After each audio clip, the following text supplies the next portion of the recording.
Bismillahirrahmanirrahim. Assalamualaikum warahmatullahi wabarakatuh. Innal hamdalillah nahmaduhu wa nasta'inuhu wa nastaghfiruh. Wa na'udzu billahi min shururi anfusina wa min sayyiati a'malina. May yahdihillahu fala mudilla lahu wa may yudlil fala hadiya lahu. Asyhadu an la ilaha illallah wa la syarika lahu. Wa asyhadu anna Muhammadan abduhu wa rasuluh sallallahu alaihi wa alihi washabihi wa man tabi'ahum bi ihsan ila yaumiddin, amma ba'da. Ma'asyiral ikhwani wa akhwati fillah, azza wa iyyakum rahimani wa rahimakumullah. Baik, pada malam hari ini kita akan lanjutkan dari pembahasan kita mengkaji kitab Ma'na la ilaha illallah yang dikarang oleh Syekh Muhammad bin Abdul Wahhab bin Sulaiman An-Najdi rahimahullahu taala. Ya. Dan kita sekarang berada masih di pembahasan syarat-syarat dari la ilaha illallah. Kemarin sudah kita masuk dari urutan beliau syarat yang keempat, ya, yaitu adanya cinta kepada kalimat tauhid ini. Cinta kepada kalimat tauhid, mencintai kalimat la ilaha illallah yang menafikan kebencian padanya, ya. Dan seorang ketika dia membenci dari kalimat tauhid, dia membenci kalimat la ilaha illallah, dia membenci apa yang diwajibkan oleh Allah, yang dilarang padanya, ya, dibenci dari agama Allah, makin dari sebab kekafiran, ya. Karena diantara pembatal keislaman itu ada yang bentuknya dia keluar dari Islam disebabkan karena dia membenci sebagian dari agama Allah. Nah, dzalika bi annahum karihu ma anzalallah fa ahbata a'malahum. Yang demikian itu kata Allah, karena mereka membenci pada apa yang diturunkan oleh Allah, maka Allah hapuskan seluruh amalan mereka. Nah, jadi ini dari lawan tauhid, ya, lawan dari kalimat syahadat la ilaha illallah. Dia harus cintai kalimat tersebut. Dan seorang ketika dia mencintai kalimat la ilaha illallah, ini dari bentuk kecintaan kepada Allah Subhanahu wa taala yang wajib. Dia mencintai apa yang dicintai oleh Allah Subhanahu wa taala. Yang sudah kita bagi kemarin di pembahasan ayat, ya. Wa minan nasi may yattakhidhu min dunillahi andada yuhibbunahum ka hubbillah. Di sini ada 5 pembagian cinta itu, ya. Walaupun satu jenis cinta kita terangkan di sini, ya, dari ayat ini. Jadi yang pertama dari pembagian cinta adalah cinta kepada Allah.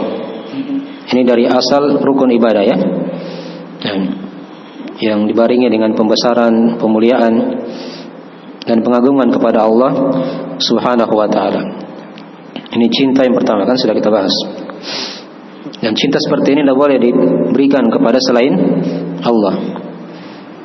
Ya, boleh tidak boleh dia cintai makhluk dibaringi dengan pengagungan, pembesaran dan pemuliaan kepada makhluk itu. Itu bisa masuk pada cinta yang sifatnya apa? Kesyirikan. Dan sudah kita bahas, ya. Baik. Kemudian yang kedua dari cinta juga, siapa yang tahu? Sebelah sini. Pembagian cinta sudah kita bahas. Ya. Dia mencintai apa yang dicintai oleh Allah Subhanahu wa taala. Ya, masuk di sini dia mencintai kalimat la ilaha illallah. Dia mencintai agama Allah, syariat Allah, gitu kan? Nah, dia mencintai tuntunan dalam agama ini, dari syiar-syiar Allah misalnya, seluruhnya masuk dari kecintaan kepada Allah. Ya, dia mencintai apa yang dicintai oleh Allah Subhanahu wa taala. Dan kemudian yang ketiga dari bentuk cinta, di tengah. Contoh. dia mencintai karena Allah. Sebagian ulama ada yang bahasakan dengan bahasa yang lain ya. Dia mencintai ya amalan atau pelaku amalan yang Allah cintai begitu. Itu bahasa yang lain ya. Memang agak rumit kalau dipahami. Dia mencintai orang ya yang beramal dengan amalan yang dicintai oleh Allah. Itu kecintaan yang ketiga juga. Atau bahasa lainnya dari dia mencintai karena Allah. Ya. Dicintai orang yang orang itu dia beramal amalan yang dicintai oleh Allah Subhanahu wa taala. Dipahami ya? Itu sama, bahasa lainnya seperti itu kadang di tinjauan para ulama yang lain. Kalau ringkasnya dia mencintai karena Allah. Ya. Atau pada Allah. Ya. Contohkan dia mencintai Rasulullah. Ya. Dia mencintai orang-orang yang beriman. Dia cinta kepada para sahabat, para tabi'in, para as-salaf, para ulama. Itu kan cinta karena Allah kan? Ya, itu juga dari bentuk ibadah. Ya, cinta dari bentuk cinta kepada Allah. Dia cinta pada amalan atau pada orang-orang yang beramal amalan yang dicintai oleh Allah Subhanahu wa taala. Jelas ya? Dicintai orang-orang yang bertauhid, kan begitu. Karena orang ini beramal amalan tauhid, dia cintai orang-orang yang salat, dicintai orang-orang yang berpuasa, orang yang bayar zakat, orang yang berhaji. Itu kan maknanya dia cintai amalan atau dia dicintai orang yang beramal amalan yang dicintai oleh Allah Subhanahu wa taala. Itu cinta karena Allah. Baik, jelas ya? Itu yang ketiga. Kemudian yang keempat dari bentuk cinta juga. Sini. Ya, cinta bersama Allah. Ya, yang sifatnya kesyirikannya sudah kita terangkan. Seperti cintanya orang-orang musyrik. Dia cinta Allah tapi dia cinta juga selain Allah. Dia setarakan di situ kan? Yuhibbunahum kahubbillah. Ya. Disetarakan. Dia agungkan Allah, dia agungkan juga selain Allah. Persis. Dipahami ya? Apakah itu berhala atau orang-orang yang diikuti, panutan dari mereka. Seluruhnya kapan diagungkan, dimuliakan, ditinggikan, disetarakan dengan Allah, sudah. Maka dia masuk dalam kecintaan yang sifatnya kesyirikan. Baik. Karena hal yang tadi itu tidak boleh disyaratkan pada makhluk. Adanya kecintaan yang dibarengi dengan pengagungan, pemuliaan, pembesaran ya, kepada Allah itu tidak boleh dipalingkan sedikit pun kepada makhluk. Jelas ya? Walaupun sedikit. Kalau di sini orang musyrik dia samakan di situ. Disetarakan cinta mereka dengan cinta kepada Allah. Ya, cintanya mereka kepada berhala-berhala, kepada para pembesar mereka disetarakan sama dengan cinta mereka kepada Allah Subhanahu wa taala. Itu sudah jelas kesyirikan. Ya. Apalagi kalau lebih daripada itu. Maka ini lebih parah kesyirikannya kan? Lebih parah kesyirikannya. Sedikit saja kalau dia cintai dibarengi dengan pengagungan dan pemuliaan dari itu, ya pembesaran pada selain Allah, itu sudah dikatakan syirik. Sudah dikatakan apa? Kesyirikan. Apalagi kalau dia setarakan atau dia angkat lebih tinggi selain Allah dalam masalah cinta yang jenis yang keempat ini. Jelas ya? Baik. Kemudian yang kelima sudah diterangkan dari cinta juga. Sebentar. Cinta yang sifatnya tabiat. Ya. Sudah kita terangkan ya. Anak cinta kepada orang tuanya, orang tua mencintai anaknya. Ya, dicintai keluarganya. Ada dicintai hartanya, dicintai rumahnya misalnya, kendaraan. Itu dari hal-hal yang dibolehkan sebatas kecintaan tabiat. Ya, sepanjang dengan syarat tidak masuk dalam apa? Melalaikan dari perkara yang diwajibkan oleh Allah Subhanahu wa taala. Kapan dia melalaikan pada masalah cinta tabiat ini, maka dia menjadi hukumnya haram. Ya, menjadi hukumnya apa? Hal yang diharamkan. Ya. Baik. Jelasan ya. Itu kadang dibahas ya di pembahasan cinta. Ini kadang kita lihat sini bagaimana dari kehidupan manusia ya, di mana diletakkan cintanya ya pada perkara yang benar atau perkara yang salah, itu diukur dengan 5 jenis cinta tadi itu. Baik. Anak-anak muda kadang dia cinta sama perempuan misalnya. Nah, cinta apa ini? Yang pertama, kedua, ketiga, keempat, kelima. Cinta tabiat tapi pada hal yang diharamkan begitu kan? Ya. Belum menikah dicintai misalnya perempuan yang bukan mahramnya. Ya. Baik, jelas ya, itu dari hal yang diharamkan. Baik. Jelas ya. Jadi arahnya begitu kadang. Jadi 5 tadi itu tidak keluar ya dari pembahasan cinta yang diterangkan oleh para ulama. Baik. Ada orang dia cintai tokoh-tokoh sepak bola yang kafir. Ya. Cinta pada Ronaldo. Apalagi? Masuk di mana nanti itu? Cinta apa itu? Orang kafir dicintai. Dicinta hal yang diharamkan tadi kan? Ya tergantung dari apanya tadi? Dari besar cintanya tadi itu. Kalau dia agungkan, dia muliakan, ditinggikan sudah. Kadang bisa masuk kepada kesyirikan. Ya, kepada apa? Kesyirikan. Jadi hati-hati ya. Nah, dalam masalah ini. Ya. Walaupun dia muslim, kadang ada yang lagi sekarang sepak bola, tapi dia muslim, jago juga katanya. Dia cinta. Terlihat situ dari diukur dari apa yang dia lakukan di situ. Kalau dia lakukan perkara-perkara dosa dan maksiat misalnya, bukan masalah main bolanya ya, main bola itu hukumnya boleh.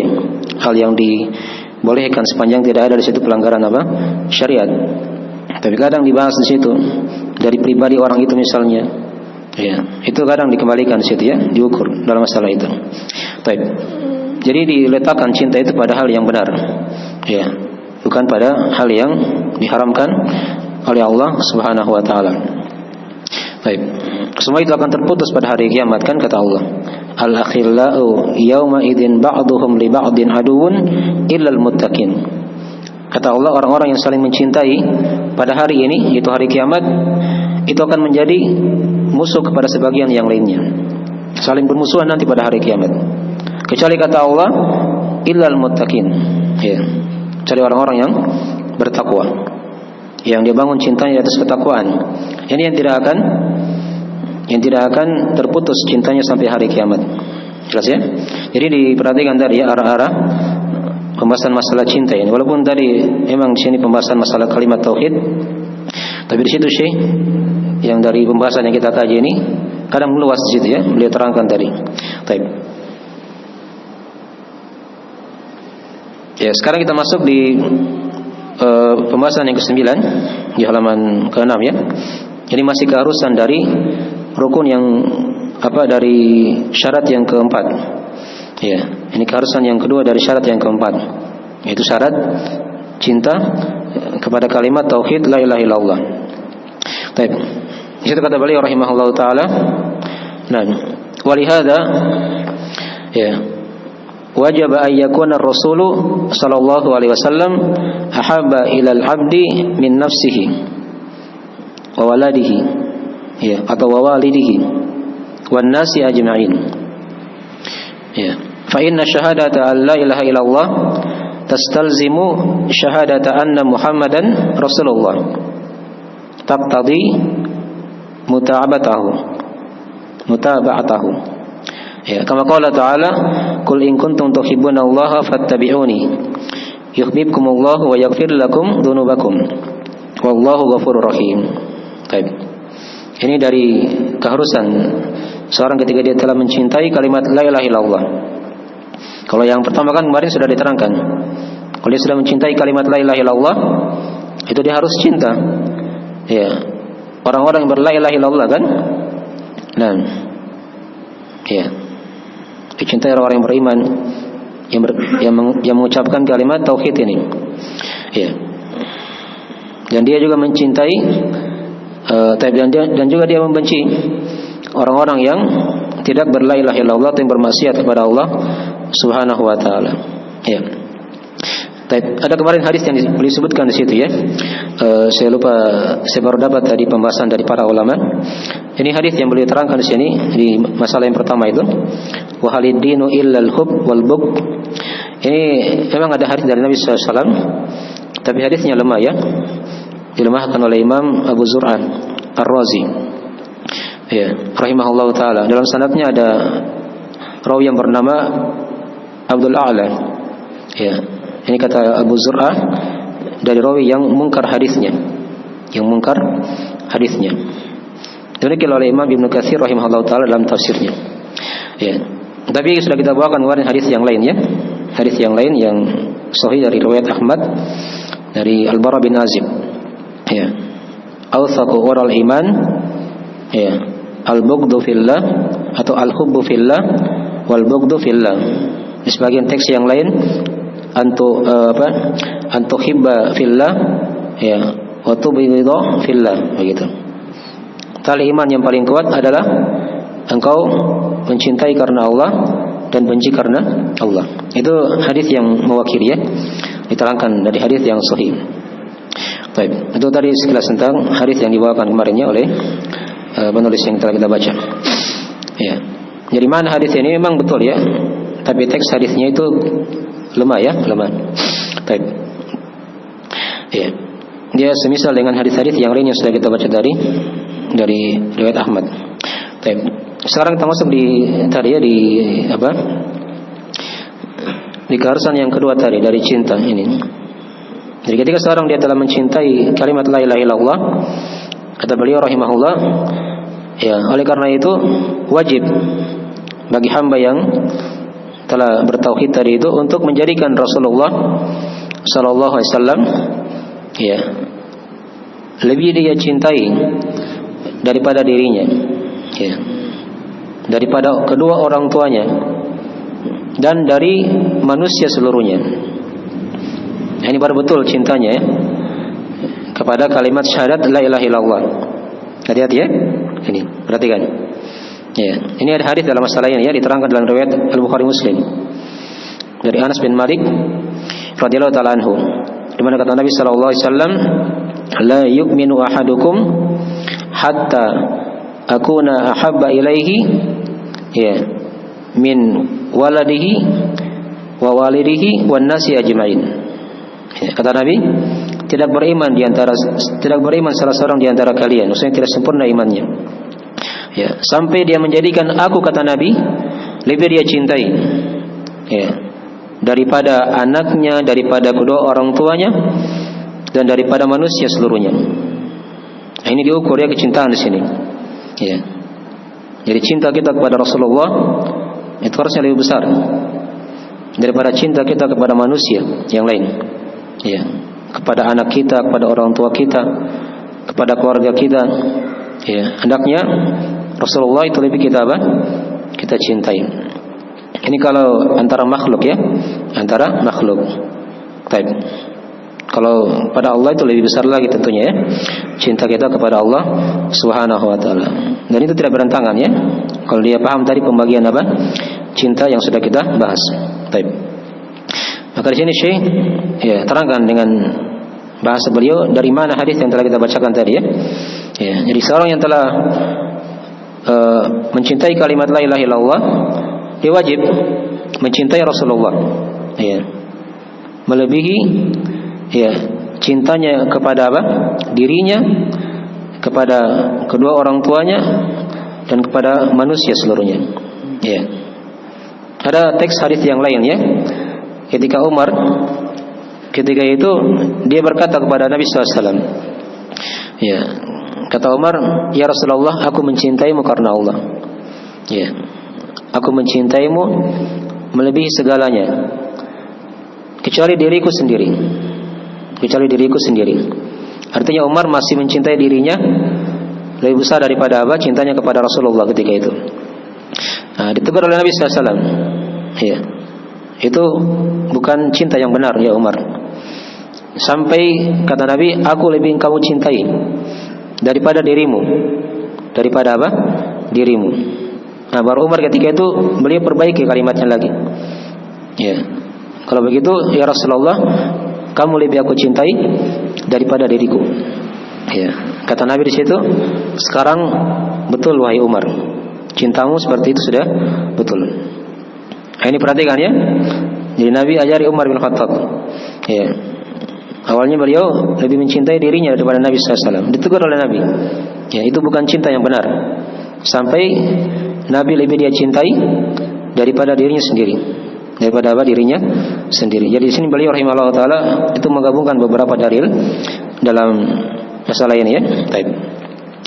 Berikutnya kata beliau rahimahullah, fa inna syahadata alla ilaha illallah.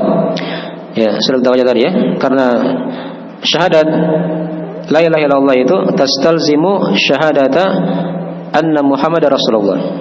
Ini perhatikan ya. Karena syahadat la ilaha illallah itu mengharuskan syahadat Muhammad Rasulullah. Jadi kalau seorang sudah bersaksi akan la ilaha illallah, itu juga harus bersaksi akan syahadat Muhammad Rasulullah. Itu berkaitan semuanya. Ya, berkaitan ya. Dan kata beliau wa taqtadi ya mutaba'atahu, dan juga berkaitan dengan atau padanya juga ada keharusan untuk mengikuti ya Nabi sallallahu alaihi wasallam. Ya. Jadi seperti itu ya. Jadi kalau dia sudah bersaksi akan la ilaha illallah, maka dia harus mengikuti Nabi sallallahu alaihi wasallam. Ya. Tidak boleh dia sudah bersaksi la ilaha illallah, kemudian dia punya nabi yang lain misalnya. Ya, gitu kan? Dia ikuti Nabi Isa atau dia ikuti Nabi Musa. Sekarang dia hidup di masa Nabi, sudah diutus misalnya kan? Ya. Nah, itu tidak boleh ya. Itu dari persaksian yang dusta. Ya, dari persaksian yang apa? Yang dusta. Kalau benar persaksiannya kepada Allah akan la ilaha illallah, maka diwajibkan juga dia mengikuti apa? Tuntunan Rasulullah sallallahu alaihi wasallam. Dia harus bersaksi akan syahadat Muhammad Rasulullah. Tapi di sini beliau terangkan kepada kita satu di antara dari keharusan seorang ketika dia telah bersaksi akan Muhammad Rasulullah. Dia wajib mengikuti Nabi sallallahu alaihi wasallam. Itu kan ada 4 ya, diterangkan di Ushul Tsalatsah. Dari keharusan seorang ketika dia telah bersaksi akan syahadat Muhammad Rasulullah. Yang pertama, dia mentaati Nabi pada apa yang Nabi apa? Perintahkan. Yang kedua, dia apa? Membenarkan apa yang beliau kabarkan. Ya. Dibenarkan apa yang beliau kabarkan. Kemudian yang ketiga, dia jauhi apa yang Nabi larang darinya atau Nabi peringatkan.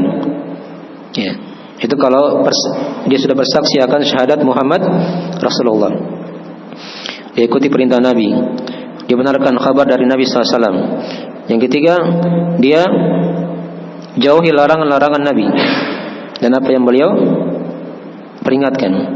Dan yang keempat, dari keharusan ketika dia telah bersaksi akan syahadat Muhammad Rasulullah, itu dia tidak beribadah kepada Allah kecuali dengan syariat Nabi SAW.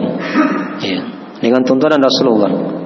Itu baru benar persaksiannya kepada Rasulullah Sallallahu Alaihi Wasallam. Dan ini juga dari bentuk keharusan dari lanjutan dari persaksian ketika dia telah bersaksi akan syahadat la ilaha illallah. Ya. Jadi di sini beliau bawakan dengan kalimat yang ringkas ya, wa taqtadi mutaba'atahu, ya, mutaba'atahu.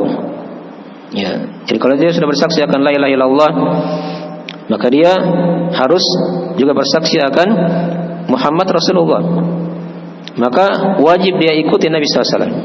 Dipahami ya? Itu bentuk dari konsekuensi dari apa? Kesaksian akan syahadat Muhammad Rasulullah. Baik. Beliau bawakan dalilnya situ dari apa yang beliau telah terangkan tadi itu. Kama qala ta'ala, "Qul in kuntum tuhibbunallaha fattabi'uni yuhibbukumullahu wa yaghfir lakum dzunubakum wallahu ghafurur rahim." Katakanlah wahai Muhammad, jika kalian benar-benar mencintai Allah, ya, fattabi'uni, maka ikuti aku, kata Nabi. Jadi di sini Nabi diperintah oleh Allah ya, katakan kepada manusia, ya. Jika kalian mencintai Allah, maka ikuti aku. Maksudnya ikuti Rasulullah. Ya. Yuhibbukumullah wa yaghfir lakum dzunubakum. Maka Allah akan mencintai kalian dan mengampuni untuk kalian dosa-dosa kalian. Ya, wallahu ghafurur rahim, dan Allah Maha Pengampun lagi Maha merahmati. Jelas ini ya? Baik. Ini dalilnya ya, jelas. Ayat ini diterangkan oleh para ulama turun kepada orang-orang Yahudi dan Nasrani. Ya.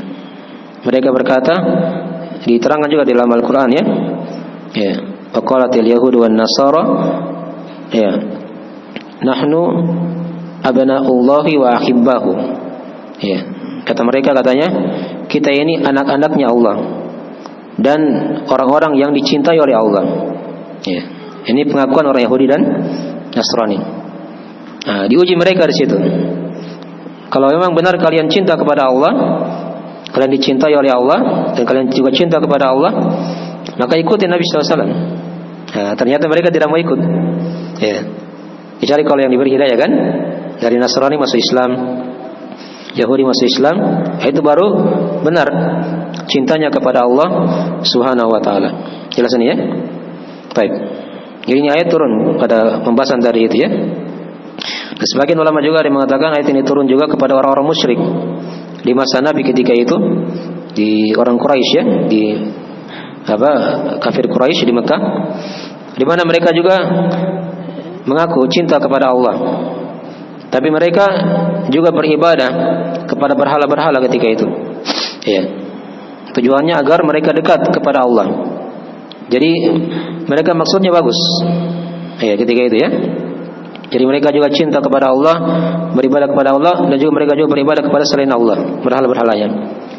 Tapi tujuannya untuk mereka beribadah kepada selain Allah tadi itu, pada berhala, patung-patung, yaitu agar berhala tadi itu mendekatkan mereka kepada Allah Subhanahu wa taala. Ya. Sebagian keadaan mereka juga beribadah kepada wali-wali, orang-orang yang telah meninggal. Juga sama tujuannya begitu. Agar orang-orang yang meninggal itu, yang telah dikubur, itu mendekatkan mereka kepada Allah Subhanahu wa taala. Nah, turun ayat ini menegur mereka. Nah, itu bukan dari tuntunan Islam. Ya, bahkan Islam mengharamkan perkara tadi karena dia masuk dalam perkara kesyirikan kan kepada Allah Subhanahu wa taala. Jelas ini ya? Baik, jadi faedah pokok ayat ini menjelaskannya pada kita dari bukti seorang itu cinta kepada Allah. Ya, jadi kalau dia cinta kepada Allah, dia wajib mengikuti Rasulullah sallallahu alaihi wasallam. Itu baru betul cintanya kepada Allah Subhanahu wa taala. Jelas itu ya? Itu faedah pokok ayat yang telah kita terangkan. Tapi ayat ini juga diterangkan di faedah tambahannya banyak. Diterangkan di sini juga dari perhatian Allah kepada nabinya. Ya, ketika Nabi diperintah oleh Allah ya, kul, katakanlah wahai Muhammad. Dan juga padanya diterangkan di sini dari penetapan nama Allah. Ya, kemudian juga dari ayat ini juga diterangkan dari faedah tambahan. Ya, penetapan sifat cinta untuk Allah Subhanahu wa taala. Jadi Allah cinta juga ya kepada hamba-hambanya yang beriman, yang bertauhid. Jelas ini ya. Baik. Dan juga padanya ada penetapan sifat pengampun untuk Allah Subhanahu wa taala. Yaghfir lakum dzunubakum. Dan juga dari ayat ini juga diterangkan kepada kita bahwasanya manusia itu ya, walaupun dia telah beriman, itu pasti dia punya dosa. Pasti dia punya apa? Dosa. Diterangkan di sini ya, di antara dari sebab-sebab dari penggugur dosa itu dengan mengikuti apa? Tuntunan Rasulullah sallallahu alaihi wasallam. Fattabi'uni yuhibbukumullah wa yaghfir lakum dzunubakum. Jadi padanya ada penetapan sebab-sebab seorang diampuni dosa-dosanya oleh Allah dengan cara dia mengikuti tuntunan Rasulullah. Dan juga padanya ada sebab-sebab seorang dicintai oleh Allah dengan cara dia mengikuti apa? Tuntunan Rasulullah sallallahu alaihi wasallam. Dan juga padanya dari ayat ini juga ada penetapan nama Allah Al-Ghafur ya, dan nama apa? Ar-Rahim, Ghafurur Rahim. Ini nama ya, dari dua nama Allah Subhanahu wa taala. Ini selesai sudah syarat yang keempat dari syarat la ilaha illallah dari orang beliau rahimahullah taala. Beliau sini agak meluas ya, menjelaskan tentang masalah cinta ini. Karena di sini manusia kadang salah menempatkan apa? Cintanya. Jadi beliau tuntun kita untuk agar cinta itu benar ya kepada Allah Subhanahu wa taala. Syarat yang ke-5 nanti kita bahas ya insyaallah taala.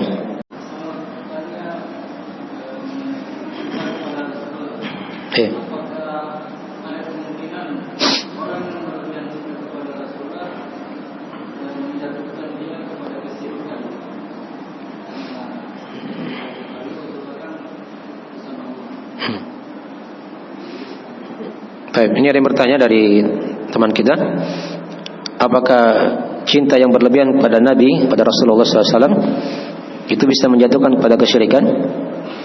Ya, itu bahasa lainnya kadang dibahas oleh para ulama, masuk di pembahasan gulu, gitu ya, berlebihan kepada Rasulullah. Ya, jadi kan sudah diterangkan tadi kita mencintai Rasulullah. Ya, kita mencintai Rasulullah, tapi ingat dijaga jangan sampai apa? Berlebihan cintanya ya, sehingga beliau diangkat seperti Allah misalnya kan ya. Beliau kan diterangkan dalam Al-Quran, Qul innama ana basyarum mithlukum yuha ilayya. Itu ukuran dalam masalah ini. Katakanlah Muhammad, sesungguhnya aku ini hanyalah manusia ya, sama dengan kalian, tapi aku diberi wahyu oleh Allah. Nah, ini dijaga di sini keseimbangannya. Beliau manusia, hamba Allah, tapi beliau di sisi lain punya keutamaan sebagai Rasulullah, gitu kan? Manusia artinya jangan kita sembah, jangan kita minta di kuburannya. Sekarang ini kan, itu sebagian orang kadang tidak paham ya akidah. Naik haji, pergi umrah, minta sama Nabi misalnya, ya, umur panjang, rezeki, itu kesyirikan, ya, itu berlebihan nanti namanya. Sudah berlebihan dalam masalah cinta ya. Bisa masuk ke situ nanti. Baik, jelas itu ya. Jadi kadang bisa masuk ke situ dia, ketika dia angkat Rasulullah, ya, dia punya seperti hak-hak rububiyah begitu, hak-hak rububiyah yang mencipta, yang mengatur, yang memberikan rezeki, ya, memanjangkan umur. Ini kan haknya Allah kan, tidak boleh diserahkan kepada Nabi SAW. Ya. Walaupun beliau dimaklumi di sisi lain beliau punya keutamaan sebagai Rasulullah, tapi tidak boleh kita angkat beliau di atas derajat hamba yang melebihi tadi itu sehingga masuk kepada apa? Kesyirikan kepada Allah Subhanahu wa taala. Jadi tadi ya dilihat, nah, pembahasan seperti itu diukur ya. Ya. Baik. Yang lain? Yang lain ada yang tanyakan tidak? Kita lihat, nanti ditulis di chatnya ya, kalau ada yang kurang dipahami. Belum ada ini. Baik.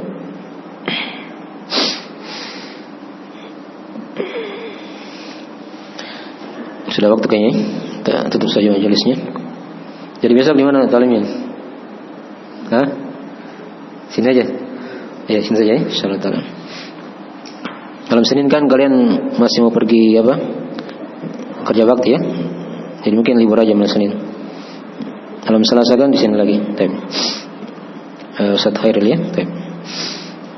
Ya segera itu dulu dari akhir majelis. Semoga ada manfaatnya. Kita akhiri dengan doa subhanakallahumma bihamdik asyhadu an la ilaha illa anta astaghfiruka wa atubu ilaik. Wassalamualaikum warahmatullahi wabarakatuh.